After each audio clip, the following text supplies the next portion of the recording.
Electric current fifth part. इससे पहले जो 4 पार्ट हमने इसके बनाए हैं उसमें थ्योरेटिकल पार्ट को थोड़ा सा डिस्कस किया था। इससे पहले 4 पार्ट में हम थ्योरी डिस्कस की थी, तो जो भी थ्योरी अभी तक हम डिस्कस कर चुके हैं उसके थोड़ा सा न्यूमेरिकल हम डिस्कस करते हैं। उसके बाद हम नेक्स्ट वाले में किरचॉफ्स लॉ, काफ़ी इंपॉर्टेंट लॉ है, उसको हम डिस्कस करेंगे और उस पर बेस्ड न्यूमेरिकल करेंगे। तो आज करते हैं न्यूमेरिकल, स्टार्ट करते हैं।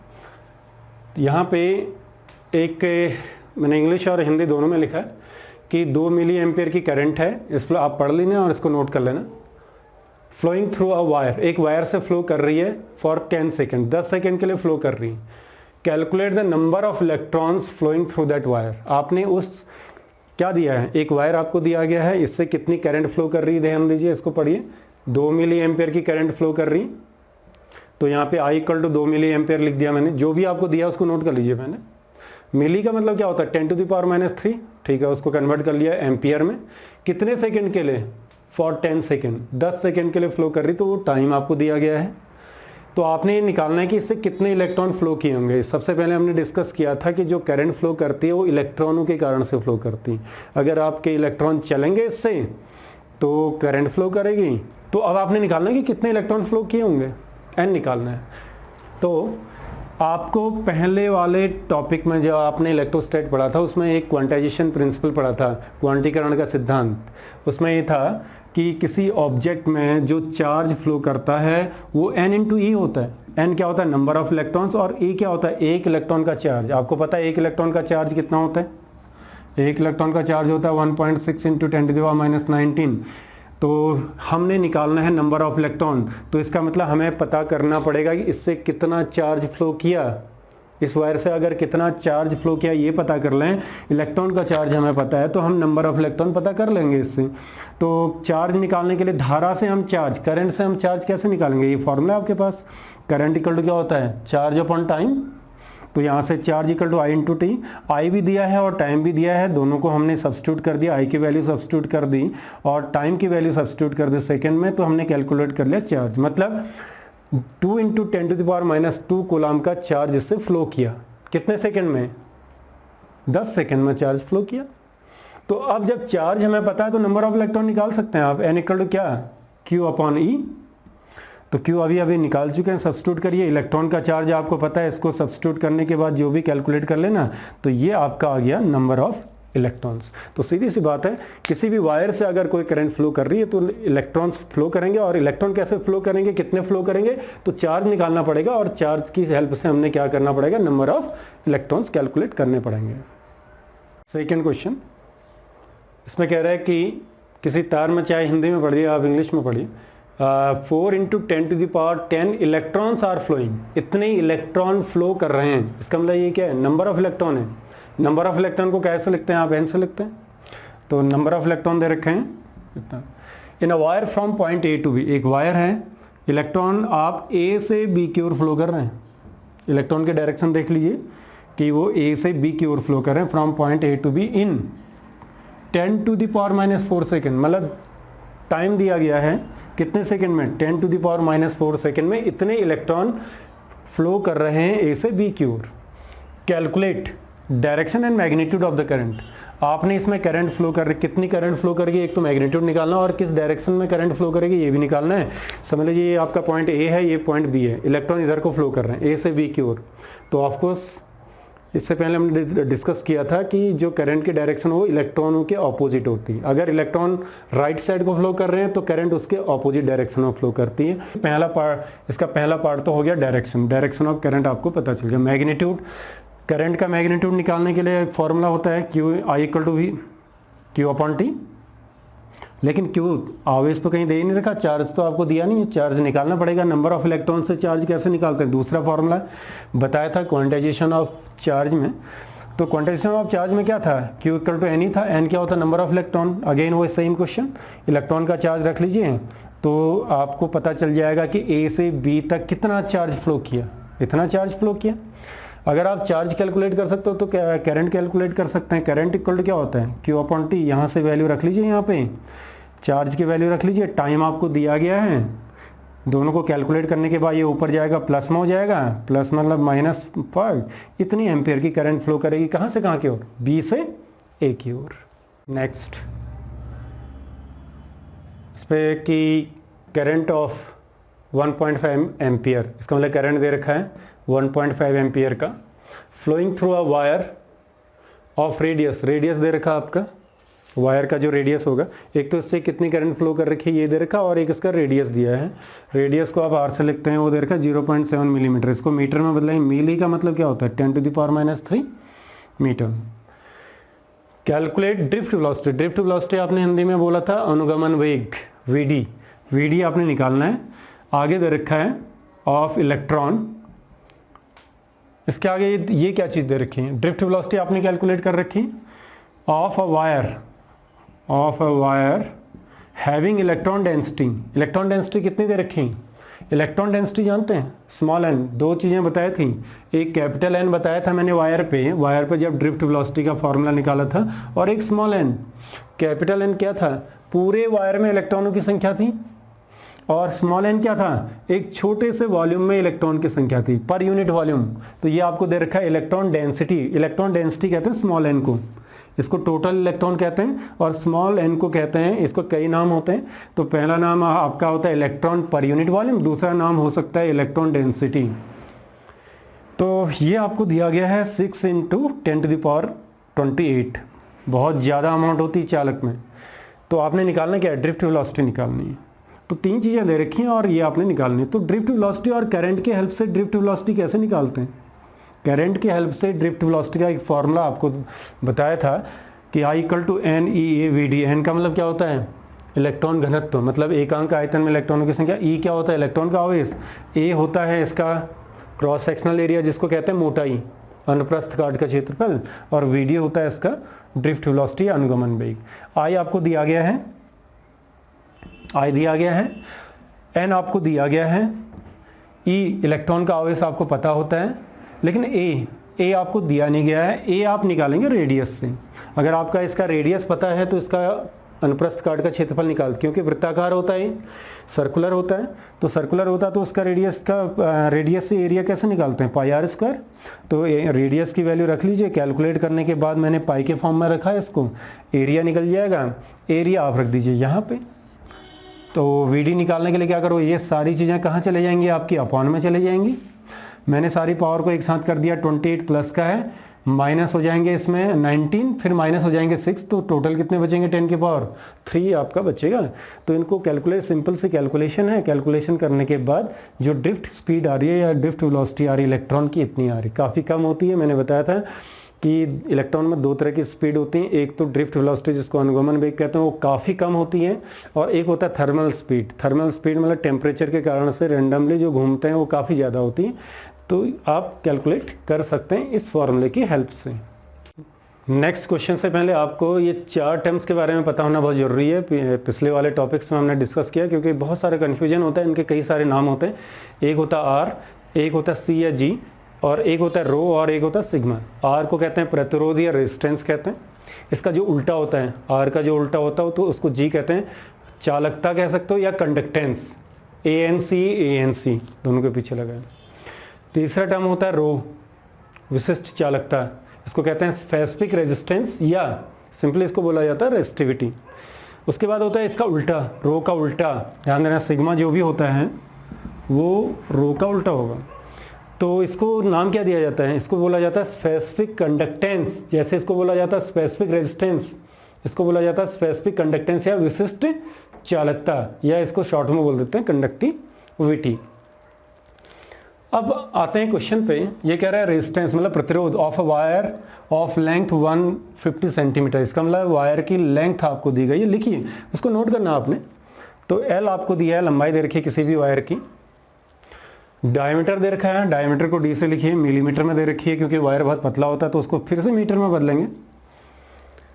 इस 25 ओम, ओम किसका होता है, रेजिस्टेंस का होता है, प्रतिरोध का होता है, तो आर लिख लीजिए उस वायर का। ये इसकी लंबाई दे रखी है, इसका डायमीटर दे रखा है, डायमीटर से हमने क्या निकाल दिया, रेडियस, डायमीटर का आधा होता है, डायमीटर दे रखा है, और इसका प्रतिरोध दे रखा है। तीन चीज़ें आपको दे रखी है, तो आपको दो चीज़ें निकालनी, एक तो रेजिस्टिविटी जो मैंने बताया था यहाँ पे रेजिस्टिविटी, और एक निकालना है सिग्मा। तो कैसे आप निकालेंगे, आर आर की हेल्प से रो कैसे निकाला जाता है? एक फॉर्मूला आपने देखा था, R equal to rho L upon A, ठीक है। इसकी फास्ट कैलकुलेशन कर दी, क्योंकि आप लोगों की एमबी काफ़ी कॉस्टली होती है, तो मैं चाहता हूँ कि आपकी एमबी भी ज़्यादा खर्च ना हो क्लासेस में और ज़्यादा से ज़्यादा आप सीखें। तो मैंने फास्ट कैलकुलेशन कर दी है। यहाँ से देखो आर का फॉर्मूला तो हम लिख चुके हैं, हम जानते हैं। यहाँ से रो का मतलब होता है स्पेसिफिक रेजिस्टेंस या विशिष्ट प्रतिरोध, रो, बाकी ए चला जाएगा ऊपर, एल आ जाएगा नीचे। तो रो कैसे निकालेंगे? आर की वैल्यू रख लीजिए, 25 दे रखा है यहाँ पे। ए मैं एरिया यहाँ पे कैलकुलेट करिए, एरिया इक्वल क्या होता है? एरिया पाई आर स्क्वायर, पाई आपके है यहाँ पे, आर आपको दिया गया है पाई आर स्क्वायर अपॉन ये क्या है? एल, लंबाई आपको दी गई है। तो ये आपने सारी चीज़ें सब्स्टिट्यूट कर दी, कैलकुलेट कर लेना, तो आपका आ गया रो की मैंने यहाँ पे यूनिट निकाल के देखी, फॉर्मूले से यूनिट निकालेंगे आप। इससे पहले भी बता रखा कैसे निकालेंगे। रो का फॉर्मूला पता होना चाहिए। आर का मात्रक क्या होता है? ओम। एरिया का मात्रक होता है मीटर स्क्वायर और लेंथ का मात्रक होता है मीटर। मीटर कैंसिल हो गया, ओम मीटर। तो आप इसको कह सकते हैं इसका जो मात्रक होगा ओम मीटर। उसके बाद आपने, ये तो है आपका विशिष्ट प्रतिरोध या स्पेसिफिक रेजिस्टेंस। अब आपने निकालना है विशिष्ट चालकता या स्पेसिफिक कंडक्टेंस या कंडक्टिविटी। तो सिग्मा इक्वल टू होता है 1/रो, उल्टा होता है। तो कैलकुलेट कर लो, ये तो आप ऑलरेडी कैलकुलेट कर चुके हैं यहाँ पे, जस्ट उसका उल्टा कर दीजिए। 10⁻⁻6 को ऊपर लेके आ गया हूँ। इसकी भी यूनिट ध्यान देना, यहाँ से निकालोगे कि रो की पता है तो सिग्मा की आपको यूनिट पता चल जाएगी। इसका उल्टा होगा, ओम ऊपर जाएगा ओम इनवर्स और मीटर ऊपर जाके मीटर इनवर्स। तो आपने दोनों चीज़ें निकाल दी, स्पेसिफिक रेजिस्टेंस या विशिष्ट प्रतिरोध, स्पेसिफिक कंडक्टेंस या चालकता। नेक्स्ट ये है आपका अरेंजमेंट ऑफ रेजिस्टेंस या जो आपके प्रतिरोध हैं उनको कैसे आप ऐड करते हैं। तो calculate maximum and minimum resistance. Maximum का मतलब अधिकतम और न्यूनतम कितना मिलेगा। ऑब्टेन्ड फ्रॉम 3 रेजिस्टेंस आपके पास हैं। एक रेजिस्टेंस है आपका, 3 रेजिस्टेंस ध्यान देना, एक 2 ओम का है, दूसरा है 4 ओम का और तीसरा जो रेजिस्टेंस है 6 ओम का। तो वो कह रहा है कि इनसे आपको मिलने वाला मैक्सिमम रेजिस्टेंस कितना मिलेगा और मिनिमम कितना, मतलब इन तीनों को कैसे जोड़ें, इन तीनों को हम कैसे जोड़ें कि रेजिस्टेंस अधिकतम मिले और कैसे जोड़ें कि रेजिस्टेंस आपका न्यूनतम मिले। तो आपको एक चीज़ ध्यान देना पड़ेगा, अगर आप चाहते हैं कि रेजिस्टेंस बढ़ाना तो इनको सीरीज में जोड़ना पड़ेगा, श्रेणी क्रम में जोड़ना पड़ेगा। श्रेणी क्रम में जोड़ के हमेशा जो प्रतिरोध होता है वो बढ़ता है। और अगर आप समांतर क्रम में जोड़ें इन तीनों को इस तरह से 1 2 3, तीनों को अगर आप समांतर क्रम में जोड़ेंगे तो ध्यान देना ये हमेशा प्रतिरोध को कम कर देता है। तो सीधी सी बात है, आपके माइंड में ये बात होनी, श्रेणी क्रम बढ़ाता है और समांतर क्रम प्रतिरोध को क्या कर देता है? कम। कैलकुलेट करोगे तो पता चल जाएगा कैसे करेंगे। तो R1 R2 R3 श्रेणी क्रम का फॉर्मूला है। तो ध्यान दे कितना आया, 12 है कि नहीं आया। तो ये जो 12 है सबसे ज़्यादा है, 2 से भी ज़्यादा है, 4 से भी ज़्यादा और 6 से भी ज़्यादा है। तो जो भी आपका श्रेणी क्रम से जोड़ने के बाद आएगा उन तीनों से ज़्यादा आएगा। जबकि यहाँ पे समांतर क्रम का फॉर्मूला मैंने करा रखा आपको, R1/R1 1/R2 1/R3, R1 R2 R3 है यहाँ पे 3 समांतर क्रम में। सब्स्टिट्यूट करिए, एलसीएम लेने के बाद क्या है 11/12। अच्छा वो यहाँ से क्योंकि हमने R निकालना, 1/R तो निकालना नहीं, R निकालना है, इसको उल्टा कर दीजिए तो इसको भी उल्टा करेंगे तो R इक्वल टू क्या होगा 12/11 हो गया। तो कितना आया 1.1। देखो श्रेणी क्रम में जोड़ने पे कितना आ रहा है 12, जो तीनों से ज़्यादा है, और समांतर क्रम में कितना आ रहा है 1.1, जो तीनों में से सबसे कम होगा। सबसे छोटा कौन सा है 2 ओम, उससे भी कम आएगा। तो आपको इस बात को ध्यान देना पड़ेगा, समांतर क्रम प्रतिरोध को बढ़ाने के लिए होता है और श्रेणी क्रम प्रतिरोध को कम करने के लिए होता है। ये जो आपके पास न्यूमेरिकल है, ये काफ़ी बेसिक कॉन्सेप्ट है, आपके बहुत सारे कॉन्सेप्ट क्लियर करेगा। हालांकि बहुत आसान सा लगेगा, लेकिन लास्ट में मैं कुछ बेसिक कॉन्सेप्ट बताऊंगा कि आपका अरेंजमेंट में क्या क्या चीज़ें आपने देखना है और क्या क्या चीज़ें आपको वेरीफाई करने के लिए हेल्प करेगा। क्वेश्चन है कि कैलकुलेट पोटेंशियल डिफरेंस, जिसको आप विभवांतर कहते हैं, potential difference of current and current through each of the resistance. तो 2 क्वेश्चंस मैंने अलग अलग दे रखे हैं, दोनों क्वेश्चन को मैंने एक साथ डिस्कस कर दिया। ये पहला क्वेश्चन है, मान लीजिए इसका पहला पार्ट, ये दूसरा पार्ट मान लीजिए। तो पहले पार्ट में क्या दे रखा है, 3 रेजिस्टेंस सीरीज में दे रखा हूँ और एक बैटरी दे रखी, की दे रखी। की को जैसे ऑन करेंगे तो करंट फ्लो करेगी यहाँ से। और तो आपको क्या निकालना है, करंट एंड पोटेंशियल डिफरेंस। तो जो करंट जाएगी, यहाँ से कितनी करंट जाएगी, यहाँ से कितनी करंट जाएगी और यहाँ से कितनी करंट जाएगी, ये आपने निकालना है।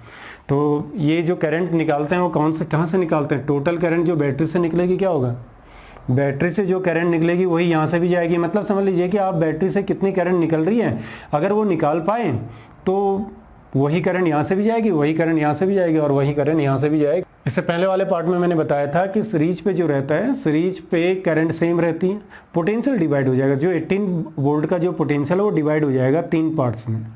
तो करंट निकालिए। करंट का फॉर्मूला आपका ओम्स लॉ पता है, total potential upon total resistance. Circuit में टोटल करंट कितनी फ्लो करेगी, तो आपने टोटल पोटेंशियल लेना पड़ेगा और टोटल रेजिस्टेंस लेना पड़ेगा। उससे क्या निकलेगा, टोटल जो करंट निकल रही बैटरी से। तो टोटल रेजिस्टेंस निकालने के लिए आपने इसको ऐड करना पड़ेगा सीरीज वाले फॉर्मूले से। तो क्या निकला आपका 90 ओम। इसका मतलब तीनों का जो टोटल रेजिस्टेंस हो गया 90 ओम हो गया। अगर आपको टोटल रेजिस्टेंस पता है और टोटल पोटेंशियल पता है तो टोटल करंट कितनी निकलेगी वो निकाल सकते हैं, 18/90 0.2 एम्पियर। इसका मतलब यहाँ से जो निकलेगी 0.2 एम्पियर की करंट निकलेगी। तो 0.2 एम्पियर की करंट निकलेगी तो यहाँ से भी आपके 0.2 एम्पियर जाएगी, यहाँ से भी 0.2 जाएगी और यहाँ से भी 0.2 जाएगी और आपकी सेम करंट फ्लो करेगी।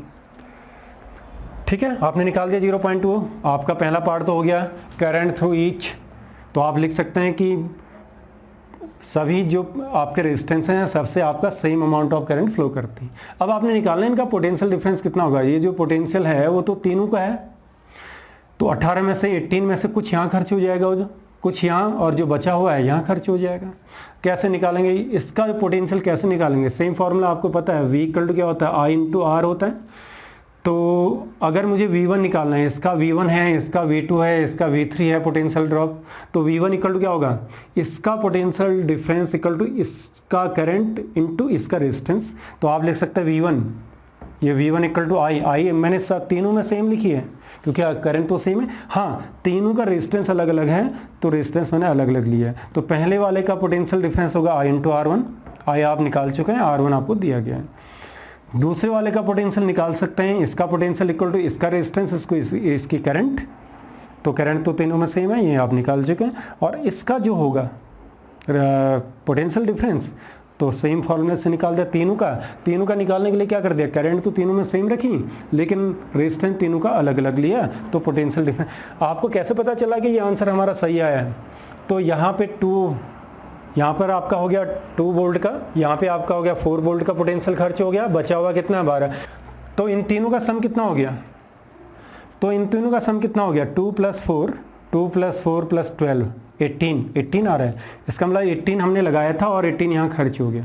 अगर आप अपने आंसर को वेरीफाई करना चाहते हैं तो आपको ख्याल करना पड़ेगा इसके अक्रॉस, इसके अक्रॉस, इसके अक्रॉस, तीनों का जो पोटेंशियल डिफरेंस का सम आना चाहिए इसके इक्वल आना चाहिए। अब हम बात करते हैं समांतर क्रम में। समांतर क्रम में सेम आपके रेजिस्टेंस हैं, केवल आपका क्रम आपका समांतर क्रम का हो गया। पहला है 10, दूसरा है 20 और तीसरा है 16।